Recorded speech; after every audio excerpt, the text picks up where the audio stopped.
എല്ലാവർക്കും ഞങ്ങളുടെ മറ്റൊരു വീഡിയോയിലേക്ക് സ്വാഗതം. ഇന്ന് ഞങ്ങൾ നിങ്ങൾക്കായി ചെയ്യാൻ പോകുന്നത് ഒരു വ്യത്യസ്തമായ 4 മണി പലഹാരമാണ്. നമ്മളെല്ലാവരും പഴം പൊരിക്കാറുണ്ട്. എന്നാൽ നമുക്ക് പഴത്തിന് പകരം ആപ്പിളും ഈന്തപ്പഴവും ഒന്ന് പൊരിച്ചു നോക്കിയാലോ? നിങ്ങൾക്ക് എല്ലാവർക്കും തീർച്ചയായിട്ടും ഈ സ്നാക്സ് ഇഷ്ടപ്പെടും. നമ്മുടെ ഈ 4 മണി പലഹാരത്തിന് ആവശ്യമായ ഇൻഗ്രീഡിയൻസ് എന്തൊക്കെയാണെന്ന് നമുക്കൊന്ന് നോക്കാം. മെയിൻ ഇൻഗ്രീഡിയൻസ്: ആപ്പിൾ ഒരെണ്ണം, ഈന്തപ്പഴം 200 ഗ്രാം, കടലമാവ് 100 ഗ്രാം, മൈദ ഒരു 100 ഗ്രാം, പഞ്ചസാര 3 ടീസ്പൂൺ, ഉപ്പ് ആവശ്യത്തിന്, മഞ്ഞൾപ്പൊടി ഒരു 1/2 ടീസ്പൂൺ, വെള്ളം ആവശ്യത്തിന്. നമുക്കിനി ആപ്പിളും ഈന്തപ്പഴവും മുക്കി പൊരിച്ചെടുക്കാനായിട്ട് ആവശ്യമായ മാവ് എങ്ങനെയാണ് പ്രിപ്പയർ ചെയ്യുന്നതെന്ന് നമുക്ക് നോക്കാം. നമുക്കതിനായിട്ട് ബൗളിലേക്ക് ആദ്യമായിട്ട് ഇടുന്നത് കടലമാവാണ്. ഇപ്പോൾ കടലമാവ് ഇട്ട് കഴിഞ്ഞാൽ അടുത്തതായിട്ട് നമ്മൾ മൈദയാണ് ഇടുന്നത്.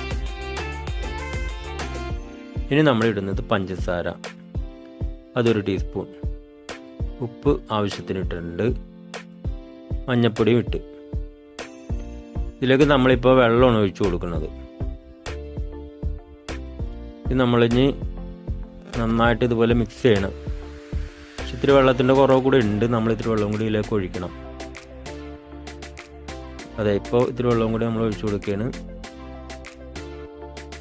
ഇനി ഇത് കയ്യിലുകൊണ്ട് നന്നായിട്ട് ഇതുപോലെ മിക്സ് ചെയ്തെടുക്കണം, ഇളക്കി. അത് ഒരു കുഴമ്പ് രൂപത്തിലാകണം. വേണ്ട ഒരു 2 മിനിറ്റ് നമ്മൾ ഇളക്കിയിട്ടുണ്ട്. അപ്പോൾ ഈ പരുവത്തിലായിട്ടുണ്ട്. പക്ഷെ ഇത് പോരാ, ഇതിൻ്റെ അകത്ത് അരിയൊക്കെ പൊട്ടി നല്ല രീതിയിൽ ഇതുപോലെ കുഴമ്പ് രൂപത്തിലാകണം. ഇതിലാണ് നമ്മൾ മുക്കി പൊരിക്കുന്നത്.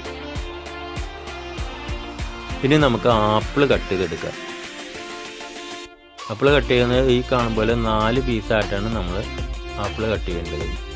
അതെന്തിനാണെന്ന് വെച്ചിട്ടുണ്ടെങ്കിൽ നിങ്ങൾ ഈ കാണും പോലെ അതിൻ്റെ നെട്ടും നടുക്കുള്ള ആ കുരുവെല്ലാം കളഞ്ഞ് അത് വൃത്തിയാക്കി എടുക്കാൻ വേണ്ടിയിട്ടാണ് നമ്മൾ 4ആയിട്ട് മുറിക്കുന്നത്. ഇതിന് ശേഷമാണ് നമ്മൾ മാവിൽ മുക്കി ഇത് പൊരിച്ചെടുക്കാൻ തക്കവണ്ണം കനം കുറച്ച് ഇതുപോലെ അരിഞ്ഞെടുക്കണം. ഇത്രയും കനമേ പാടുള്ളൂ.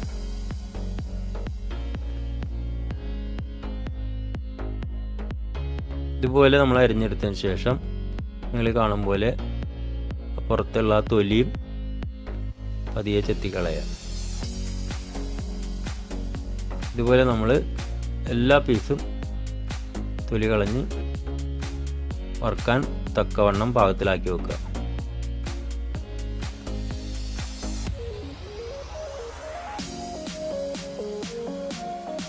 ഇനി നമുക്കിനി ഈന്തപ്പഴം പൊരിച്ചെടുക്കാൻ തക്കവണ്ണം നമുക്കതിൻ്റെ കുരു കളഞ്ഞെടുക്കാം.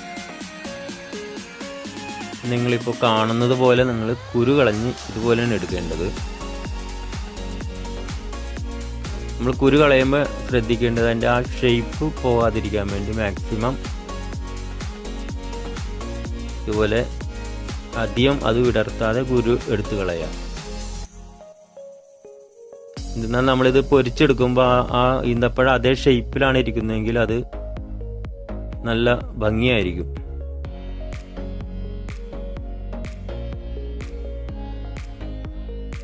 ഇനി നമുക്ക് തയ്യാറാക്കി വെച്ചിരിക്കുന്ന മാവിൽ നമ്മൾ തൊലി കളഞ്ഞു വെച്ചിരിക്കുന്ന ആപ്പിളും കുരു കളഞ്ഞു വെച്ചിരിക്കുന്ന ഈന്തപ്പഴവും നമുക്കിനി പൊരിച്ചെടുക്കാം. നമ്മൾ അതിനായിട്ടിപ്പോൾ ചട്ടി വെച്ചിട്ട് അതിൽ എണ്ണ ഒഴിച്ചിരിക്കുക. എണ്ണ നന്നായി ചൂടായതിന് ശേഷം വേണം നിങ്ങൾ കാണും പോലെ ആപ്പിൾ ഓരോ പീസ് എടുത്തിട്ട് മാവിൽ നന്നായിട്ട് മുക്കിയതിന് ശേഷം ചട്ടിയിലേക്ക് ആഡ് ചെയ്യുക.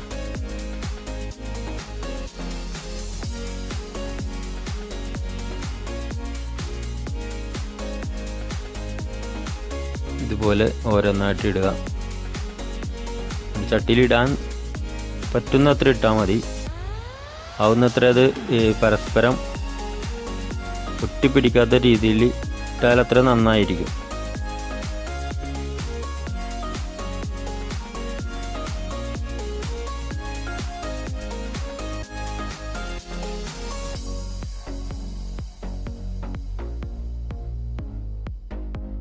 ഇപ്പോൾ വേണ്ട ഒരു സൈഡ് ഇപ്പോൾ നിങ്ങൾ കാണും പോലെ മൊരിഞ്ഞിട്ടുണ്ട്. ഇപ്പോൾ ഓരോ പീസായിട്ട് നമ്മളിത് മറിച്ചിടുകയാണ്. അതായത് ഇതുപോലെ ഈ ഒരു കളർ ആവുന്ന ഈ ഒരു പരുവത്തിലെത്തുമ്പോൾ നമ്മളിത് മറിച്ചിടുക. ഇപ്പോൾ വേണ്ടത് നമുക്കെടുത്ത് മാറ്റാൻ തക്കവണ്ണം അത് മൊരിഞ്ഞിട്ടുണ്ട്. നമ്മളത് വേറെ പ്ലേറ്റിലേക്ക് മാറ്റുകയാണ്. ഇനി നമ്മൾ ചെയ്യേണ്ടത് നമ്മളെടുത്ത ആപ്പിളിൻ്റെ എല്ലാ പീസും ഇതുപോലെ മാവിൽ മുക്കി പൊരിച്ചെടുക്കണം.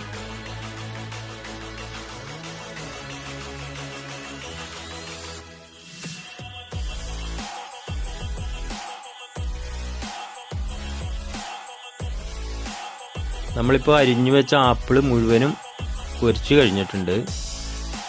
നമ്മൾ അവസാനത്തെ സെക്ഷനാണ് ഇപ്പോൾ നമ്മൾ പ്ലേറ്റിലേക്ക് മാറ്റുന്നത്. നിങ്ങൾ ഈ കാണുന്നത് പോലെ ഒരാപ്പിളിൽ നിന്നാണ് നമുക്ക് ഇത്രയും പീസസ് കിട്ടിയിരിക്കുന്നത്. നമുക്ക് ഈന്തപ്പഴവും ഇതുപോലെ മാവിലും ഒക്കെ നമുക്ക് പൊരിച്ചെടുക്കാം.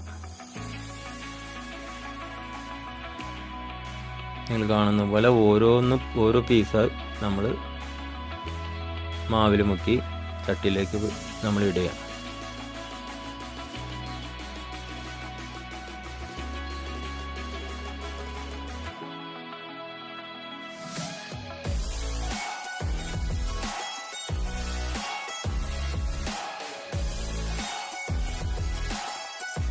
ഇപ്പം നമ്മുടെ ഈന്തപ്പഴവും ഒരു സൈഡ് നന്നായിട്ട് മൊരിഞ്ഞു വന്നിട്ടുണ്ട്. ഇതുപോലെ നമ്മൾ വീണ്ടും അപ്പുറവും മൊരിയാൻ വേണ്ടി മറിച്ചിടുക.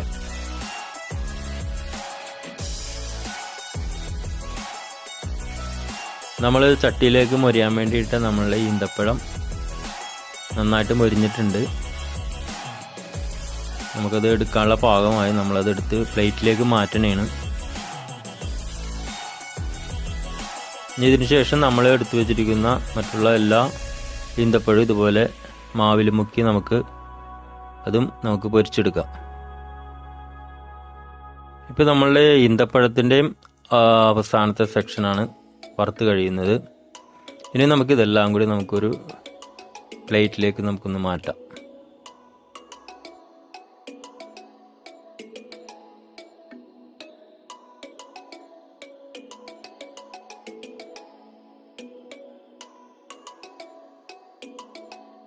ഇപ്പം നമ്മുടെ ആപ്പിളും ഈന്തപ്പഴവും പൊരിച്ചത് ഇതാ റെഡി ആയിട്ടുണ്ട്. നമുക്കിനി ഇതിനോട് കൂടെ ഒരു ജ്യൂസും കൂടി ആയാലോ. നമ്മുടെ ജ്യൂസിന് വേണ്ട ഇൻഗ്രീഡിയൻസ്: പച്ചമാങ്ങ ഒരെണ്ണം, അതുപോലെ ഇഞ്ചി ഒരു ചെറിയ കഷ്ണം, പച്ചമുളക് ഒരെണ്ണം, ഏലക്ക ഒരു 2 എണ്ണം, പിന്നെ അതുപോലെ തന്നെ പഞ്ചസാരയോ ഉപ്പോ അത് നമുക്ക് ആവശ്യമനുസരിച്ച് ഇടാം. തണുപ്പിനായിട്ട് ആവശ്യത്തിന് ഐസും ഇടാം. നമ്മളിപ്പോൾ ഇതിനായിട്ട് എടുക്കുന്നത് ഒരു മീഡിയം പുളിയുള്ള ഒരു മാങ്ങയാണ്. അത് നമ്മൾ ചെറുതായിട്ട് കട്ട് ചെയ്തെടുക്കുക.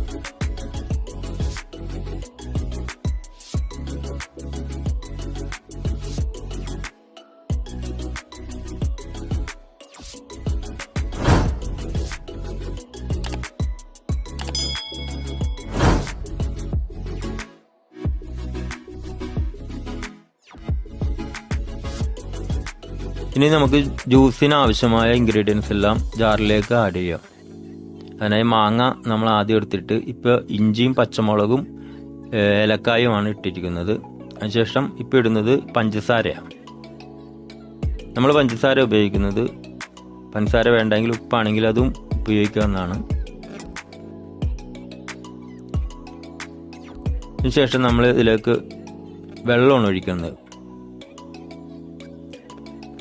തണുത്ത വെള്ളവും തണുപ്പില്ലാത്ത വെള്ളവും നമുക്ക് ഉപയോഗിക്കാം.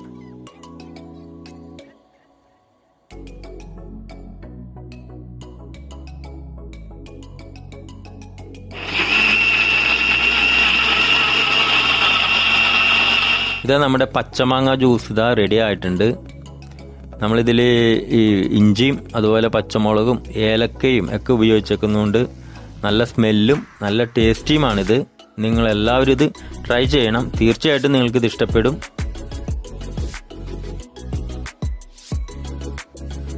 നമ്മുടെ ഇന്നത്തെ 4 മണി പലഹാരമായ ആപ്പിളും ഈന്തപ്പഴം പൊരിച്ചതും ഇതാ റെഡി ആയിട്ടുണ്ട്. അതുപോലെ തന്നെ പച്ചമാങ്ങ ജ്യൂസും റെഡി ആയിട്ടുണ്ട്. ഇത് നിങ്ങൾക്ക് വളരെ എളുപ്പത്തിൽ ചെയ്യാൻ കഴിയുന്ന ഒന്നാണ്. നമ്മുടെ വീട്ടിലൊരു ഗസ്റ്റൊക്കെ വരുമ്പോൾ കുറച്ച് ഈന്തപ്പഴമോ ഒരു ആപ്പിളോ ഒക്കെ ഉണ്ടെങ്കിൽ നമുക്കിത് സിമ്പിളായിട്ട് ചെയ്തു കൊടുക്കാൻ പറ്റുന്ന ഒരു സ്നാക്സാണ്. അതുപോലെ പച്ചമാങ്ങ ജ്യൂസ് ആണെങ്കിലോ നമുക്ക് വളരെ റീഫ്രഷ്മെന്റ് തരുന്ന ഒന്നാണ്. അപ്പോൾ നിങ്ങൾക്ക് എല്ലാവർക്കും ഞങ്ങളുടെ ഈ വീഡിയോ വളരെ ഇഷ്ടമായെന്ന് ഞങ്ങൾ വിശ്വസിക്കുന്നു. നിങ്ങളെല്ലാവരും ഞങ്ങളെ സപ്പോർട്ട് ചെയ്യണം. ഈ ചാനൽ ഇതുവരെ നിങ്ങൾ സബ്സ്ക്രൈബ് ചെയ്തിട്ടില്ല എങ്കിൽ ഉടൻ തന്നെ സബ്സ്ക്രൈബ് ചെയ്യുക. അപ്പോൾ തന്നെ ബെൽ ബട്ടൺ അമർത്തുക. വീണ്ടും ഒരു സൂപ്പർ വീഡിയോയുമായി ഞങ്ങൾ നിങ്ങളുടെ മുമ്പിൽ വരുന്നതുവരേക്കും goodbye. God bless U.